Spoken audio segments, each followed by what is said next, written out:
Assalamualaikum warahmatullahi wabarakatuh. Bismillah, walhamdulillah, wassalatu wassalamu ala rasulillah wa mawalah wa ba'daha ma ba'dah. Alhamdulillahi rabbil alamin. Allah subhanahu wa ta'ala anugerahkan kepada kita nikmat iman, nikmat Islam, nikmat sehat walafiat, nikmat ada di majelis ilmu.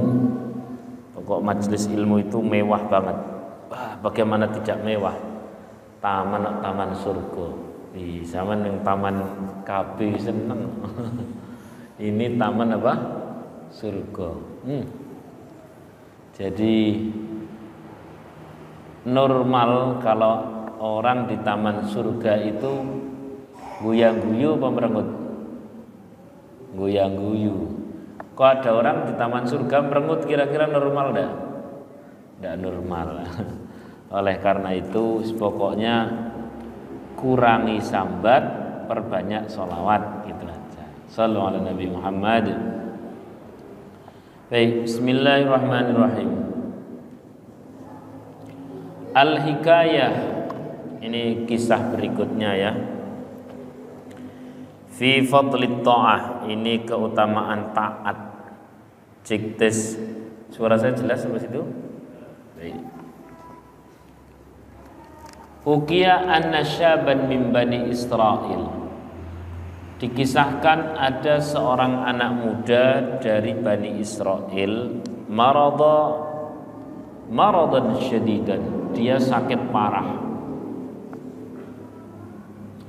Fanadharat ummuhu, kemudian sampai-sampai ibunya itu nazar, in afahu Allahu min maradihi, kalau sampai nanti anakku sembuh, maka aku bernazar akan keluar minad dunya, dari dunia ini, sab'ata ayyam, 7 hari. Ya, enggak usah kaget kalau orang zaman dulu itu pokok syariatnya ya beda seperti zaman sekarang, enggak seperti zaman sekarang. Hal-halnya pun berbeda, sehingga nadarnya pun berbeda. Dia nadar bakalan dikubur berapa hari tadi? 7 hari. Keluar dari dunia itu artinya dikubur. Singkat cerita, fa'afahu Allahu ta'ala minhu. Anaknya itu, anak mudanya itu kemudian sembuh, tapi walam tafi binadriha. Ibunya tidak menunaikan nadar. Tadi nadarnya apa? Dikubur berapa hari? 7 hari. Fanamat lailatan fa'ataha atin. Kemudian si ibu itu satu ketika dia tidur, dan di dalam tidurnya itu ada suara, penuhilah wahai bu nadarmu, li alla yusibaki minallahi bala'un syadidun, supaya tidak ada bala besar dari Allah, kau harus penuhi apa? Nadar. Falamma asbahat, pagi-pagi dia langsung memanggil anaknya, nak, gini nak, dulu itu pas kamu sakit parah, aku berdoa sama Allah dengan digandeng dengan nazar. Jadi orang kalau berdoa digandeng nazar itu powernya berlipat-lipat. Misal, sampean, ya Allah, kalau sampai tahun ini saya bisa menikah dengan calon dambaanku, ya Allah, saya bernadar apa begitu. Boleh itu seperti itu. Bernadar, saya akan sebut saja sedekah, saya akan bangun masjid, pokoknya begitu boleh. Nah, yang tidak boleh itu nadar perkara yang haram. Kalau sampai doaku dikabulkan, ya Allah, saya akan nyolong, nggak ada. Jadi nazar itu tadinya kualitasnya khairat, bisa perkara sunnah, bisa perkara kebaikan. Kemudian ketika menjadi nadar, maka statusnya menjadi apa? Wajib. Singkat cerita, kemudian si anak tadi karena diperintah oleh sang ibu, dia membuat satu luangan atau kuburan begitu, digali, kemudian sang ibu masuk ke dalam dan dikubur, tentu dengan tata cara tersendiri karena ini belum mati. Mbok piye carane ora diterangke. Entah itu kayak CCTV apa. Tapi urung ono zaman sepuluh CCTV Bani Israil CCTV. Atau kasih tanda benang dari bawah ke atas. Nanti kalau minta dibongkar, wayahnya dibongkar ya dia disongrok-songrok kopi enggak ada keterangan. Pokoknya begitu. Shallallahu alaihi Nabi Muhammad.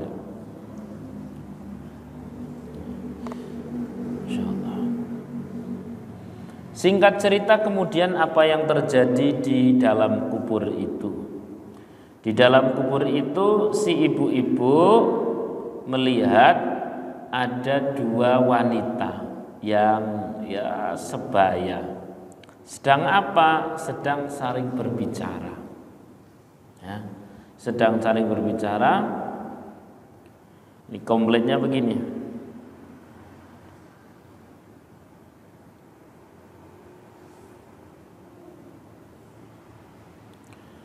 Fara'at min jihati ra'siha. Fara'at min jihati ra'siha nuran sati'an wa juhran kal kuti. Fanadharat fihi. Fara'at bustanan wa fihi imra'atani. Detailnya begini. Si ibu tadi itu pas malam pertama di alam kubur, dia melihat ada semacam cahaya yang membentuk lubang, lalu lubang itu terus sehingga di sana ada semacam bustan. Apa bustan? Taman yang sangat indah. Di bustan itu, wafihi, di bustan itu, di taman yang sangat indah itu, imra'atani, ada dua wanita. Fanadaha ayyatuhal mar'ah. Dua wanita itu sedang ngobrol, kemudian memanggil si ibu tadi, si Umi tadi itu. Bu, sini ngerumpi. Ternyata wong wedok wis tekan alam kubur wae, Cik. Ngerumpi. Datanglah kemudian si wanita itu, si ibu tadi itu, ibunya anak muda, mendatangi dua wanita yang ada di taman.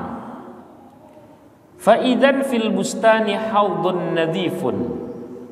Di taman itu juga terdapat sungai yang sangat jernih. Wa huma jalisatan fihi.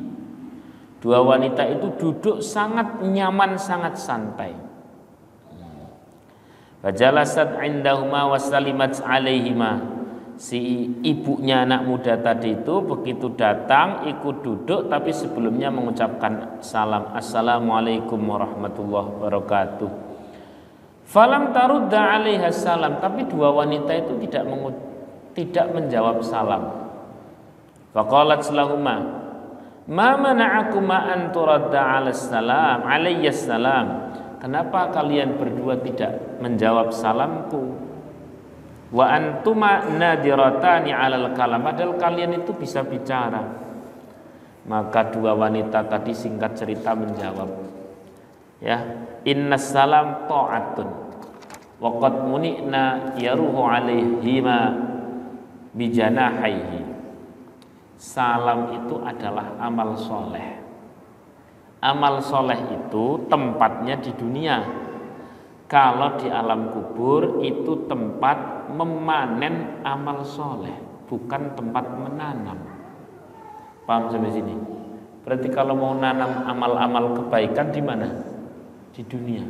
Di kuburan masih ada atau tidak? Tidak. Maka sebagian para wali itu kadang-kadang menangis. Apa yang ditangisi? Yang ditangisi itu adalah kaya ngopo rindune yo sesuk benek wis nang alam kubur, bahkan di surga. Kenikmatan yang paling nikmat itu sujud. Kemewahan yang paling mewah itu duduk di majelis ilmu. Ketika besok di sana sudah tidak bisa, kayak kira begitu. Kalau kita kan wah ngaji maneh pegel awak yo. Jadi kurang lebih begitu. Fa idzan bi ta'irin ala ra'sil ukhra ila akhirih. Dua wanita yang saling berucap tadi itu terjadi perbedaan yang sangat luar biasa. A sama B katakan. Si A, dua ibu-ibu tadi, si A itu di atasnya ada burung, yang burung itu memberikan naungan. Memberikan kesejukan. Ya, memberikan kesejukan dan memberikan kenyamanan. Sementara wanita yang nomor 2, si B, itu di atasnya juga ada burung, tapi burungnya itu mematok-matok bagian kepala sehingga sakit. Singkat cerita kemudian bertanyalah itu si ibunya anak muda, "Loh, Bu, jenengan berdua ini sudah ada di taman surga. Kan kita tahu bahwa alam kubur itu adalah kemungkinannya cuma 2. Raudhatun min riyadil jannah, taman dari taman surga, atau hufratun min hufarin ni'ran, pelataran dari pelataran neraka. Sesekali jenengan tanya sama orang yang ada di alam kubur, kira-kira sampean Pak, saiki wis nang pelataran surga apa pelataran neraka? Ketika kita sudah di alam kubur seperti apa? Maka satu ketika Sayyidina Ali itu pernah ke makbarah alam kubur. Itu kebanyakan naik mobil kali ya, kok rasanya kok benging. Allahumma sholli ala sayyidina Muhammad. Baik, saya lanjutkan. Sayyidina Ali itu pernah ke kuburan, ke makbarah. Dia bilang demikian, "Ya ahlal kubur, wahai ahli kubur, kaifa antal an, bagaimana kalian sekarang? Aku kabarkan kepada kalian, rumah yang dulu kalian huni sekarang sudah dihuni orang lain. Kendaraan yang kalian naiki dulu sekarang sudah dinaiki orang lain, wahai ahli kubur. Ya ahlul kubur, kaifal antal an, bagaimana kabar kalian sekarang? Pasangan kalian, suami atau istri kalian yang dulu bersama dengan kalian sekarang sudah dalam pelukan orang lain." Itu kata Sayyidina Ali. Kaifa antal an ya ahlul kubur, kabar kalian bagaimana wahai ahli kubur? Kata Sayyidina Ali pernah berkata, ya, jabatan yang dulu kalian elu-elukan sekarang sudah dijabat orang lain. Semuanya telah berhenti. Yang masih terus adalah kecintaanmu kepada yang abadi, yakni siapa? Allah Subhanahu wa ta'ala. Maka semuanya akan berakhir begitu saja. Apa yang hari ini kita cintai, kalau bukan itu yang perkara abadi, ya pasti selesai. Maka sebenarnya majelis ilmu seperti ini itu latihan mencintai perkara abadi, dan yang abadi ini siapa? Allah Subhanahu wa ta'ala. Mencintai harta, capek-capek nyari uang, begitu kita mati, ya paling harta itu diperlukan orang lain. Mencintai anak, istri dan sebagainya, ya paling pol ya. Ya alhamdulillah kita masih punya 40 hari cik teling-eling. Lah nek sing ora di 40 dino malah 3 dino wis lali kabeh. Ya Allah, ya Rahman, ya Rahim. Maka cinta kepada zat yang abadi itulah yang akan terus abadi. Loh, bukannya amal Ustaz? Ya, amal itu kan merupakan representasi dari cinta kepada zat yang abadi. Kalau amalnya sebagai amal, bukan amal sebagai pengundang rahmat Allah, ya wagu lah. Wagu tetap. Salat kita ini ya Allah, khusyuk itu paling pas nang takbir tok, Allahu Akbar khusyuk. Begitu rakaat kedua, cara imam maca sing dawa-dawa, dawane suarane elek, dawane pol. Atau suarane apik, wah dumes suarane apik, dawane ra karuan upamane ngoten. Ada lagi yang sholat pas sholat sendiri itu, ya di sini ngalamun Allahu Akbar, Bismillahirrahmanirrahim. Kata aku ke sore ana kondangan kok Ar-Rahmanir-Rahim Maliki Yaumiddin. Ngau klambi sing ijo apa sing putih. Kayak gitu mau diandalkan. Atau puasa kita kan jane ora pati poso lah. Posone dhewe iki ngrubah jadwal makan. Memang betul poso, bengine balas dendam. Maka ada satu doa. Dibaca ya. Ini doa insya Allah semoga kalau masuk surga itu tanpa hisab. Amin Allahumma. Ini namanya juga doa. Allahumma maghfiratuka awsa'u min dambi. Ya Allah, ampunan Engkau lebih luas dibanding ya dosa-dosaku. Dibunyi kantongku lali. Wis jenengan wis tanpa saya diulangi. Nah, atau kesempatan ngapal gini atau pas ngaji ini wis kadang wis ndak ada siaran ulang, lanjut doa berikutnya dibunyikan ya. Pen sekali dengar hafal itu adalah pendengaran jalan, ucapan jalan gitu ya. Nek nulis ya alhamdulillah, direkam ya alhamdulillah. Lanjut doanya. Wa rahmatuka arja min amali, dan rahmat Engkau lebih aku harapkan dibanding amal-amalku. Ya kan memang begitu. Rahmat Allah itu lebih kita harapkan dibanding amal kita sendiri. Karena amal kita sendiri itu nggak bisa membeli surga. Yang bisa membeli surga ya rahmate Gusti Allah. Lah terus kemudian kita beramal lalu kemudian kita ini konversi dengan nikmate Gusti Allah, lah yo entek kok diri kita. Walaupun sesoleh apapun ini kan wajah orang-orang solih-solihah semua. Ini wajah-wajah mbak-mbak ini kayaknya wajah-wajah 3 juz apa 5 juz ya mbak ya? 7 malahan. Alhamdulillah, juz apa saja. Ya, mas. Katakan mas-mas ini wajah-wajah orang soleh. Kalau sholat itu nunggu adzan atau nunggu qomat?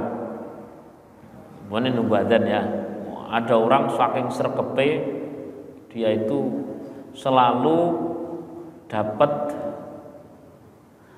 soft pertama, selalu dapat takbiratul ikhramnya imam. Nah gitu ya.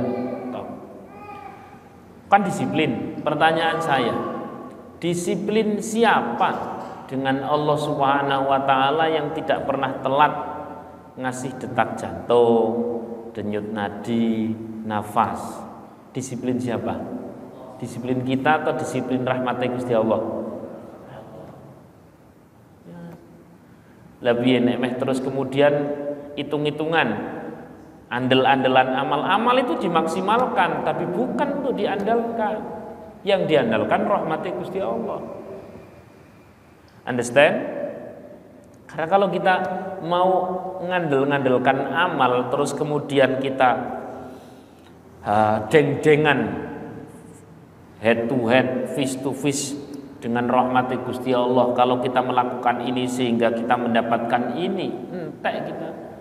Begitu sekali kita sholat telat seperempat jam, wis tahu belum? Telat setengah jam pernah? Lah gimana? Ketika telat setengah jam, detak jantungnya telat setengah jam apa piye? Habis kan kita ini. Maka saya tanya, hebatan mana amal kita sama rahmat Allah? Rahmat Allah, kasih sayang Allah. Oleh karena itu ulangi, wa rahmatuka, yang keras,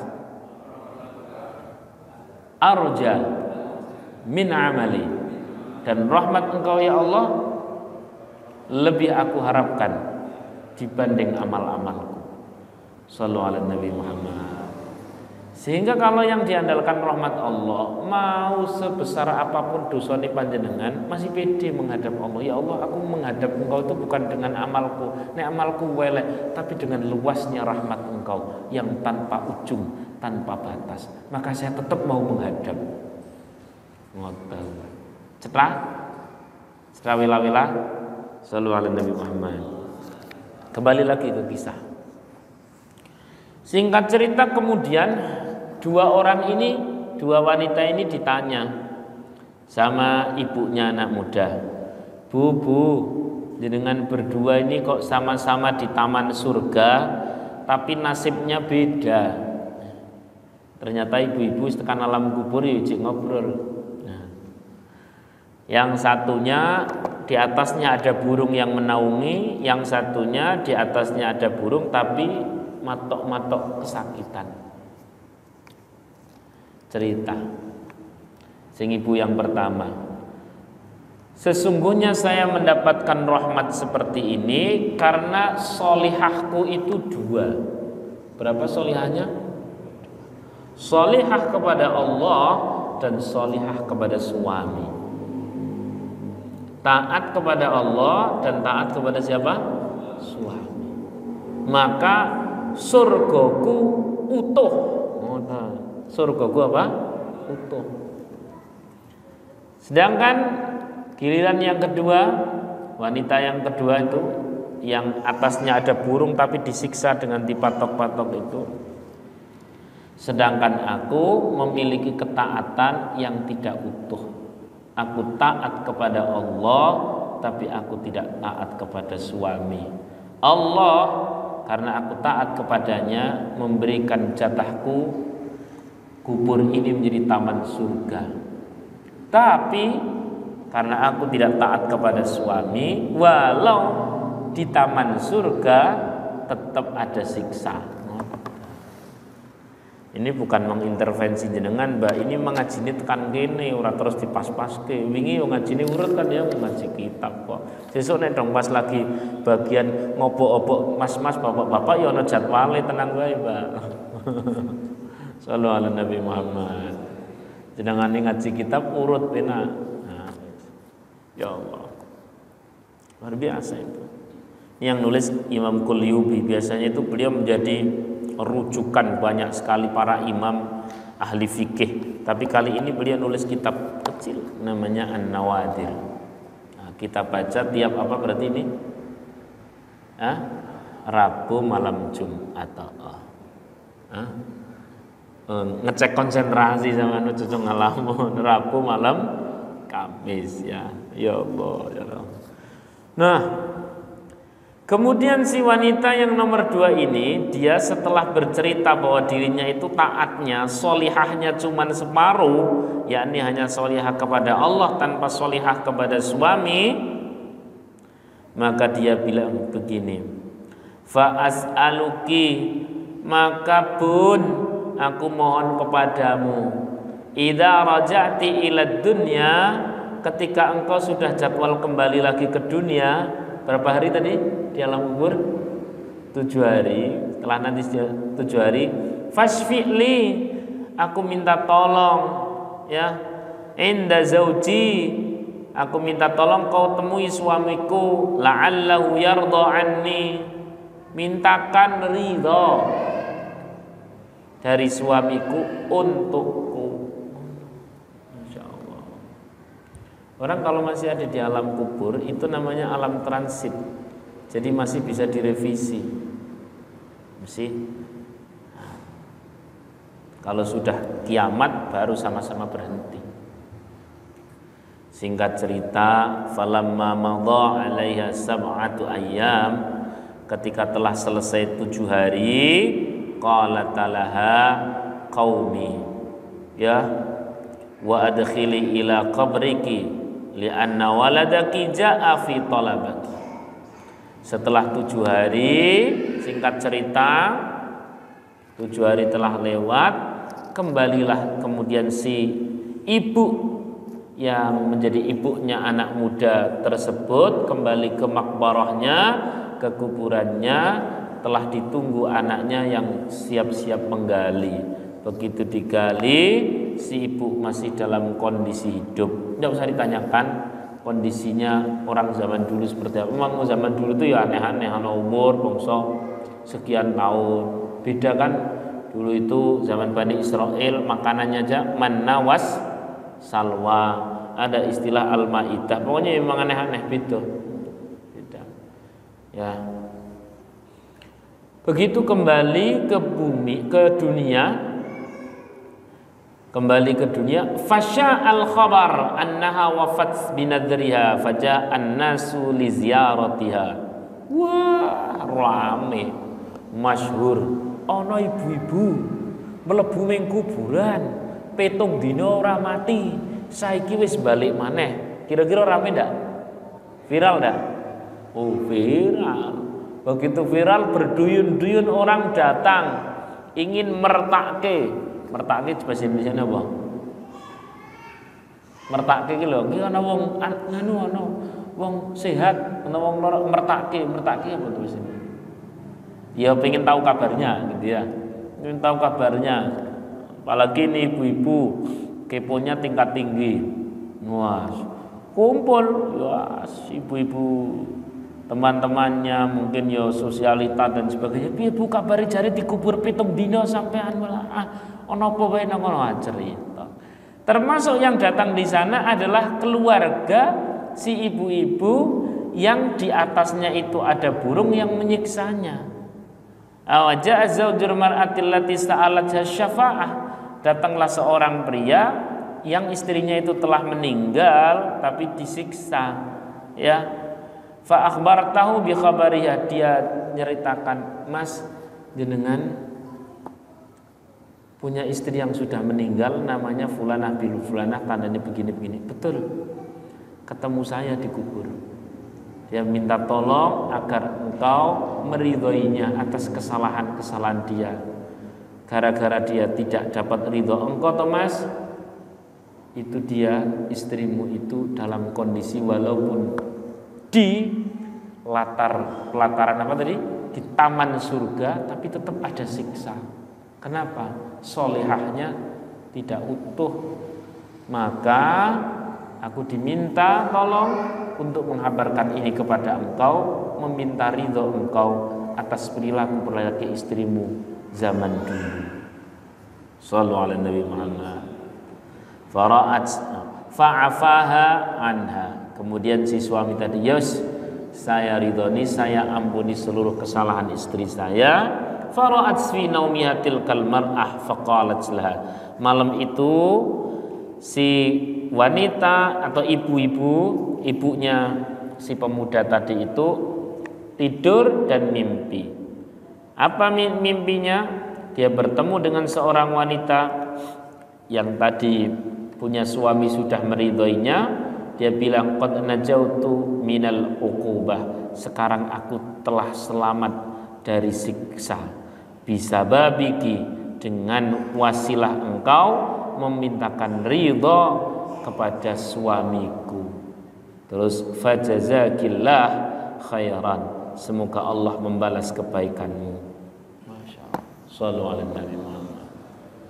Monggo diambil sendiri hikmahnya. Jangan mau pakai hikmah, oh ternyata tunggu itu lebih mustajab kalau dikasih nadar, silakan. Misalkan itu yang skripsi abadi itu loh. Skripsi abadi, ya Allah, skripsiku rampung tuh ya Allah, saya mau sedekah atau saya mau puasa 3 hari, saya mau menghatamkan Quran, namanya begitu. Monggo. Ya Allah, kalau saya sampai menikah tahun ini ya Allah, saya nadar apa begitu sing rodok berat minal khairat. Itu biasanya para malaikat datang memberikan pertolongan bagi orang yang bernadar atas hajat-hajatnya. Saya pernah mengamalkan yang seperti itu. Ya Allah, saya bernadar kalau ini gedung kebangun selesai, maka saya nadar demikian dipenuhi, Masya Allah. Dan cepat dilalah.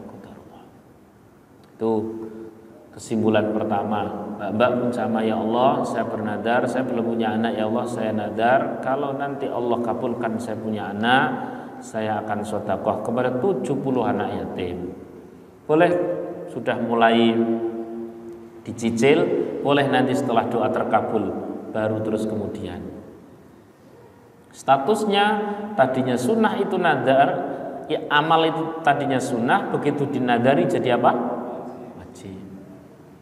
Ya Allah, kalau bisnis saya lancar, ini sebentar lagi Idul Kurban, saya akan kurban. Langsung sama-sama tahu. Ono ilmu seperti ini tuh buat dijajal. Jajal aja cukur dadi dengeran tok. Ini denger katanya dari dulu jenengan dengar kata-kata nadar, wis tahu diamalke belum gitu kan. Kenapa? Karena dengarkan, man amila bima alima allamallahu bima lam ya'lam. Siapa orang wis pokok tokok ngelakoni menjalankan ilmu yang ia tahu, maka Allah akan ngasih ilmu, pengetahuan apa-apa yang belum ia tahu. Jadi nanti masya Allah tambah hidup itu kalau banyak pengetahuan enak loh Mbak, Mas, enak asli. Datang orang pada Rasulullah, ya Rasul, saya ini lagi galau, sulit sekali mencari rezeki yang halal buat keluarga, buat nafkah. Apa kata Rasulullah? Bata maghfuran laka. Kalau begitu, malam-malam yang kau berpikir untuk rezeki nafkah keluargamu itu namanya malam ampunan. Cas, langsung oh ya alhamdulillah. Berarti lagi di ngapura. Ketika ridho, ikhlas pada saat di ngapura, sesuk jadi lancar. Dari mana ini? Dari pengetahuan. Maka kalau pengen tambah pengetahuan, ilmu yang ada diamalkan. Ya sing cilik-cilik, kelas cilik-cilik lah, kelas kecil-kecil, ya Allah. Kalau saya bisa beli HP baru, apa? Gitu, wes. Sallallahu alaihi Nabi Muhammad. Nah, ini kesimpulan pertama. Kesimpulan yang nomor 2 ini khusus untuk ibu-ibu sama mbak-mbak. Kaya ngopo to mbak, yang namanya seorang istri itu peta surganya itu paling gampang, paling cepat, paling simple, paling gurih, nggak ada yang melebihi. Loh, Ustaz, bukannya seorang wanita itu yang paling banyak nanti di neraka? Lah itulah adilnya Allah. Wanita gampang masuk neraka, tapi masuk surga juga mudah. Gitu. Itu namanya adil. Nek oke nang neraka tok tapi angel mlebu surga Gusti Allah ora adil. Tapi ini gampang sekali masuk surga. Asli gampang banget. Wis digaweke petanya, sudah dibuatkan mapnya, mapping surganya seorang itu simple. Cuman 1 tok. Bukannya 4 Ustaz, kita baca hadisnya. Ya. Idza shallatil mar'atu khamsaha, ketika seorang wanita telah sholat 5 waktu. Saya tanya, sholat 5 waktu itu khusus untuk istri atau pas masih gadis juga wajib? Masih gadis juga wajib. Berarti kan perkara biasa, perkara pokok, bukan spesial untuk seorang istri. Wasamat syahruha, itu istri itu puasa Ramadan. Saya tanya, puasa Ramadan itu khusus untuk ibu-ibu ya yang sudah jadi istri atau sejak gadis sudah wajib? Sejak gadis. Berarti kan perkara pokok, bukan tambahan. Terus kemudian wahafidhat farjaha, menjaga kehormatan. Menjaga kehormatan itu untuk istri atau sejak gadis? Sejak gadis. Berarti kan bukan perkara tambahan, ya perkara pokok. Berarti sing dadi dalan surga seorang istri ya cuma 1 tok, yang nomor 4. Wa ata'at zauja, dia taat sama suami. Ini bahasanya bukan dakhalatil jannah. Bahasanya bukan dakhalatil jannah. Tapi bahasanya udkhulil jannata bi ayyi abwabin syi'ti. Masuklah surga melalui pintu manapun yang kamu kehendaki, wahai para wanita. Umumnya ono jendelane lewat jendela ya. Lah kadang-kadang dengar hadis seperti ini, itu di kolom komentar yang ada di sosmed itu ada tulisan, lihat-lihat dulu suaminya seperti apa. Ngono kok. Angel. Itu artinya apa? Jenengan menggantungkan surganya itu bukan kepada amal, bukan kepada rahmat Allah, tapi kepada siapa? Lihat-lihat dulu, kalau suami saya ahli neraka, ya aku milu neraka segawe to. Goblok men. Astagfirullahaladzim, aku tenanan ya. Maksud saya begini, jangan punya kaitan apakah suami mau seperti apa. Lakukan ketaatan kepada suami itu sebenarnya bukan untuk suami. GR men suami ditaati. Sebenarnya itu adalah ibadah kepada Allah. Mengrupone bernama taat kepada suami. Ini jauh beda kayak sampean sholat. Sholat itu dilihat orang, tidak dilihat orang, tetap sholat. Sama, taat sama suami. Mau dilihat, tidak dilihat, dibenci, disukai, ya tetap taat. Kenapa? Lillahi sallallahu alaihi Nabi Muhammad. Jelas. Anu tuh Ustaz, sing rada adil karo bahas suami ya tak bahas sekalian iki. Nah, ben ora nganu jumping sebelah. Artinya apa, Mas Mbak semuanya? Kebaikan, ketaatan, kesolihan atau kesolihahan seseorang itu sebenarnya kembali kepada yang melakukan, bukan bergantung kepada siapa atau siapa. Karena yang menjadi amal itu ketika melakukan, memberi, mencintai, menghormati, mentaati, bukan pada saat dirayu, dicintai, dihormati, bukan. Nek dihormati itu tidak berpahala, tapi kalau menghormati baru berpahala. Karena yang menghormati itu namanya ada amal di sana. Paham sampai sini? Sallallahu alaihi Nabi Muhammad. Satu ketika ada datang seorang ibu-ibu, saat saya itu sebenarnya pengen taat sama suami. Semakin saya ngaji, semakin saya mantep harus taat sama suami. Tapi tak pikir-pikir suamiku kok ngono, orang nunggu kayak contoh. Ini kan mirip seperti sing nang sosmed. Lihat-lihat dulu suaminya seperti apa kan. Lah karena saya selak meh ngaji, saya itu sudah mepet banget waktunya. Bu, ini saya mau berangkat ngaji. Tak jawab sing pol simpele ya, nanti jenengan pikir sendiri. Ya tidak apa-apa, saya bilang langsung, Bu, terang-terang baik jadi jenengan suaminya kan tidak solihah, suaminya itu nggak bisa jadi contoh. Saya langsung tak tanya to the point.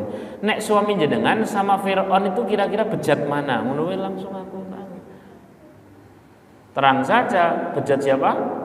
Fir'aun. Itu saja istrinya masih bisa solihah. Artinya orang untuk menjadi solihah tidak bergantung pada suami. Nek pengen solihah, solihah saja, wis gitu aja. Sallallahu alaihi wasallam. Cetak ya. Nah, ini pensi kalian adil ya tak balik pisang. Mumpung ketemu. Demikian pula seorang suami kadang-kadang kepengen menjadi soleh, tapi begitu ngelihat istrinya seperti itu, aku janjian ya pengen sayang sama istri. Tapi bojoku ora kena disayang, tiap kali dirayu malah merengut kayak patung. Nggak usah bingung Mas. Jenengan kalau mau merayu saja itu pahala panjenengan. Soal istri tetap merengut, udah itu urusannya karo Gusti Allah. Karena pahala panjenengan itu pada saat merayu, guyon dan sebagainya. Kok dia tetap biasa saja? Orang urusan sampean. Nek loro ati berarti memang sampean sedang berdialog dengan hanya manusia. Tapi kalau sampean nyaman saja tetap merayu dalam kondisi seperti apapun, namanya saudara sedang berinteraksi dengan Allah. Understand? Coba bayangkan, kalau seorang suami menjadi soleh atau menjadi tidak soleh gara-gara istri, yang terjadi pada Nabi Lut, Nabi siapa lagi yang istrinya tidak salihah? Nabi Nuh. Coba, kira-kira pada saat istri Nabi Lut, istri Nabi Nuh tidak salihah, tidak taat, durhaka, melakukan dosa, kira-kira Nabi itu, Nabi Nuh sama Nabi Lut doa gini enggak? Ya Allah, saya tahu istri saya seperti itu, ya Allah, sudahlah saya pensiun dari Nabi. Ngono? Kan ya ndak toh. Tetap jadi Nabi, mau seperti apapun tidak solihahnya istri, mau seperti apapun tidak benarnya istri. Nek kepingin jadi orang soleh, soleh aja. ngerayu saja, kasih nafkah yang maksimum, kasih saja nafkah maksimum. Koyone nggo gawe istri, tapi sebenarnya nggo gawe Gusti Allah, kembali kepada yang melakukan. Demikian pula sampean, Mbak. Koyo ngopo abote taat karo suami. Koyo ngopo abote. Nek dirasa abot, tapi nek dirasa enteng sebab itu karo Gusti Allah, nanti dadi enteng. Sallallahu alaihi Nabi Muhammad. Maka dulu ada satu kisah. Seorang waliyah. Waliyah itu berarti kekasih Allah dari jenis wanita. Dia bilang begini.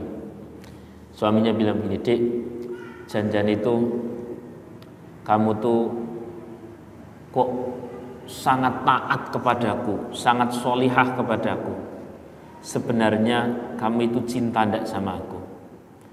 Ini si istri yang jawab, "Nih jawaban yang penting jenengan seneng atau jawaban jujur?" Kira-kira pengen jawaban yang mana? Jujur. "Kalau saya harus jujur, Mas," kata sang istri, "saya itu tidak bisa mencintai panjenengan." "Loh, tidak bisa mencintai saya? Tapi kenapa taat kepada saya? Kenapa? Kok tidak bisa cinta kepada saya?" Kata sang istri, "Karena cintaku telah habis untuk Allah." Cintaku telah habis untuk siapa? Yang abadi. Kalau cinta untuk manusia, salah satu di antara kita mati, selesai. Tapi kalau kepada yang abadi, terus akan abadi. Sallallahu alaihi Nabi Muhammad. "Lalu kenapa kau mau menikah denganku kalau cintamu adalah untuk Allah?" Allah kekasihku, Allah cintaku itulah yang memerintahkan aku dengan syariatnya untuk menikah. Jadi nikahku karena Allah, taatku kepadamu karena Allah. Sudah kebayang atau belum? Sudah ya. Jadi lebih ringan kalau taat kepada suami karena Allah. Lebih ringan. Meh suami meh koyo ngopo lillahi ta'ala saja. Dan orang seperti ini persis seperti kisah di awal. Sing biloni sapa? Ngaji pertama niku lho. Ayo. Ngaji pertama banget. Sing bilani siapa? Malaikat Jibril. Ya. Masih ingat ya ngaji pertama. Kalau ada seorang wanita solihah, dia taat kepada suaminya, ya. Pas kisah pertama itu loh. Itu kan ada seorang wanita yang wanita solihah yang suaminya itu orang yang fasik. Nah, satu ketika dia dibelani oleh siapa? Malaikat Jibril. Masya Allah. Ceritanya seperti apa nanti cari videonya lagi. Pokoknya pas kisah pertama kitab An-Nawatir itu. Kayak ini direkam kayak ini kok. Alhamdulillah. Masya Allah. Atau kalau itu masih memusingkan, karena jenengan bayangke Gusti Allah itu urung iso. Sebab nyatane cek wong awam wis sing paling gampang adalah cinta kepada suami, cinta kepada istri karena Rasulullah. Nek Rasulullah masih bisa dibayangkan. Masih bisa dibayangkan. Wajahnya gagah, ganteng, dadanya rata. Kalau kita kan ya rata-rata lemak. Rata, wangi, selalu tersenyum, ya, putih, agak kemerah-merahan dikit, sangat lembut tapi kuat luar biasa. Masya Allah.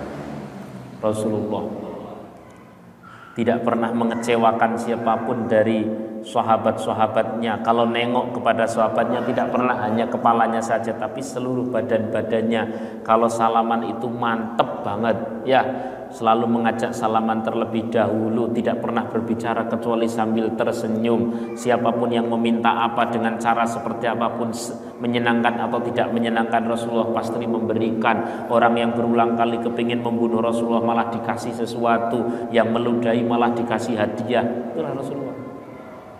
Rasulullah bagaimana kepada istri saat istrinya mau naik ke atas unta ternyata tidak bisa, maka Rasulullah menekuk bagian salah satu lututnya untuk dijadikan pijakan sang istri naik ke atas unta. Ngono kuwi dipraktekke, naik masuk mobil istrinya dibukakan pintu. Oh buka dhewe dulu, manjamen. Ini Rasulullah luar biasa. Rasulullah yang sangat luar biasa, jangankan kepada manusia, kepada hewan saja punya akhlak. Satu ketika jubah beliau itu di atasnya ada kucing yang sedang tidur, ya, kain kalau semacam seperti ini serban, di atasnya ada kucing lagi tidur, maka beliau langsung mengambil semacam gunting atau pisau untuk dipotong bagian ujungnya yang kena kucing biar kucing itu tidak terganggu tidurnya. Coba bayangkan nek sampean mbak saya nyetrika ndure ana kucing nyekel gunting sing digunting apa nih? Iya buntute kucing.